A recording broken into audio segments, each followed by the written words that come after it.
is what Jesus is telling us is when he says that you are gods. I love the term God. It just means a ruler. And I want to say this, is today we have to learn to rule or be ruled. We have to understand the purpose that we were put on this planet is to rule.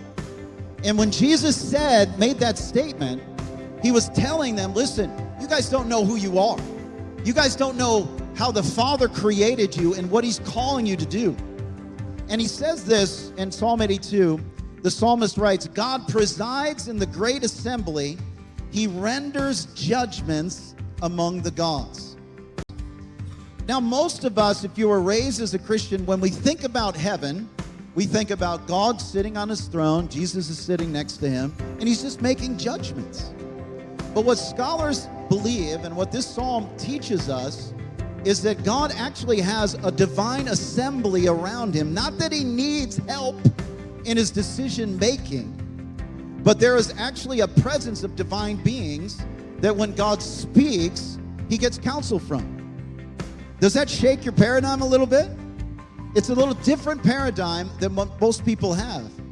But when God says in Genesis 1:26, it says, then God said, let us make man in our image after our likeness, and let them have dominion.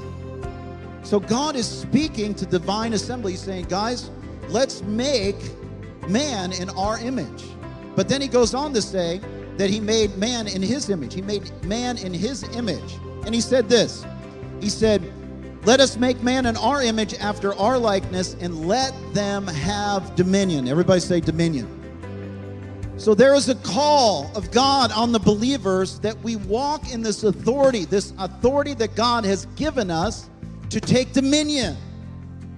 And that doesn't mean, he could have said, let them be loving and kind and passive and sweet to everybody. But he said, no, let them take dominion. How many know most Christians haven't taken dominion yet? They haven't taken dominion over their own souls, over their own lives.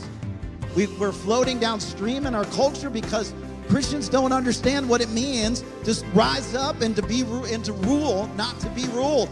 How many know we're stepping into a season, if we don't rule, we're going to be ruled?